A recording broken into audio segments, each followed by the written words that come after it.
All right, today we are diving into something I think is going to resonate with a lot of you. It's this hidden pattern, this invisible thread that connects burnout at work with the way we handle our love lives. It's a survival trap that so many of us fall into without even knowing it. And, just seeing it is the first real step to getting out. Oh man, we have all been there, right? You're nodding along, smiling, maybe in a meeting, maybe on a date, but inside, the lights are on, but nobody's home. You're completely running on fumes. Your brain is just buffering. This feeling, this autopilot mode, it's more than just being tired. It's actually the first clue to a much, much deeper pattern we're going to unpack.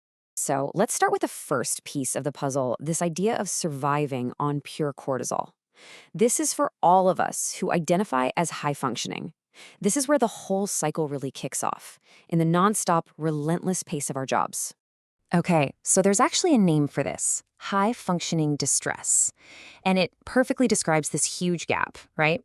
On the outside, you look like you've got it all together. You're hitting your deadlines, you're getting praise, you're climbing the ladder, but on the inside, you are fighting this constant, uphill battle with total exhaustion. The key here is you're not actually thriving. You're just functioning. And it's coming at a very, very high cost. The source material uses a phrase that I think is just brilliant, a cortisol hangover. You know cortisol, it's our stress hormone. It's for fight or flight. But when we are chronically stressed out, our bodies are just flooded with it, keeping us on high alert basically 24/7. The result is this deep, bone-deep exhaustion that no amount of coffee is ever going to fix. Why? Because your body isn't telling you it needs more sleep. It's telling you it doesn't feel safe. And believe me, our bodies are practically screaming at us about this. They're sending out all these little warning signs. Do any of these look familiar? That, constantly tight throat before a big meeting? Those dull headaches that just don't seem to have a medical cause? Or just that tension in your shoulders you can't ever seem to shake? These are not random aches and pains, people. They are signals. They're messages from your nervous system saying, hey, we're deep in survival mode here. Which leads us perfectly into our next section, your brain's safety alarm. And the most important idea to get here is that this whole response, it's a feature of your biology. It is not a flaw in your character. We really need to understand why our bodies are doing this in the first place. This slide nails the core disconnect. Your logical, conscious mind, it's rational. It says, I'm just tired, or this new project is a great opportunity. But your ancient primal brain, it doesn't speak that language. It's scanning for one thing and one thing only, threats. And to your nervous system, high stakes, long hours, and exhaustion don't feel like success. They feel like danger. So let's be really clear about this. Your nervous system is doing exactly what it evolved to do. It's trying to protect you. The problem is, for a lot of us, whether it's from past trauma or just chronic modern stress, that internal alarm system has become way too sensitive. It's like a smoke detector that goes off every time you make toast. It starts seeing threats absolutely everywhere, even in places that should feel perfectly safe. And this is where the story takes a really surprising turn. Let's talk about the paradox of safe love. This is the part where that same overactive, well-meaning safety alarm starts to create chaos, not just at your desk, but in your most important relationships. Seriously, think about this for a second. You finally meet someone who is kind, they're consistent, they're reliable, basically everything you've ever said you wanted in a partner, and instead of feeling relief or joy, you feel panic. A sudden, overwhelming urge to run for the hills. Your brain immediately starts scanning for the catch, right? Looking for the fatal flaw. It makes zero logical sense, but trust me, it is an incredibly common experience. And here's why. The reason, as this quote points out, is that our past experiences can literally wire our nervous systems to believe that closeness equals danger. If, in your past, intimacy led to pain or chaos, your brain learned a very powerful lesson. Getting close to someone is a threat. So when a genuinely safe, healthy person shows up, well, all the alarm bells start ringing.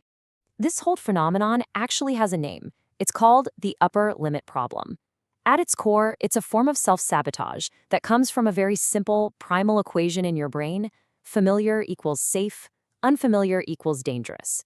So if you grew up around chaos or you're just used to high-stress situations, then a state of peace and happiness feels deeply unfamiliar. It feels foreign, and your nervous system just doesn't know what to do with calm. So it tries to create a problem to get you back to the chaos it knows how to survive in. So this is what it actually looks like in real life. It's starting a fight over something completely ridiculous right when things are going great. It's nitpicking every tiny little flaw in your partner to try and prove to yourself that they aren't safe after all. Or maybe it's just living with that constant nagging feeling that all of this is too good to be true and you're just waiting for the other shoe to drop. All of it is your brain's misguided but well-intentioned attempt to protect you from a feeling it finds terrifying: safety. Okay, so how do we escape this trap? It sounds kind of bleak, but there is a way out. In our final section, we're going to look at breaking the cycle. And the key isn't some massive life overhaul. It's about making one simple but powerful shift, moving from autopilot to awareness. And here it is. This is the big aha moment. This is the whole point of this explainer. Your tendency to grind yourself into burnout at work and your tendency to push away a safe, loving partner, they are not two separate issues. They are two branches growing from the exact same root. An overactive survival response in your nervous system. It's one system, one pattern, just showing up in different parts of your life. So the path forward starts with two really simple steps. First, just recognize the pattern. Start to see the connection in your own life. And second, and this is crucial, just observe your autopilot.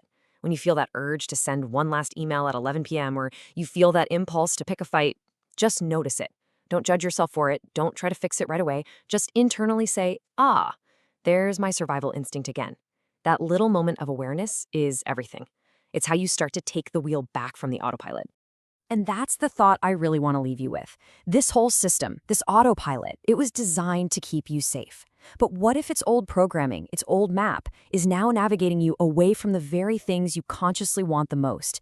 You know, a career you can actually enjoy and sustain, and a safe, loving partnership.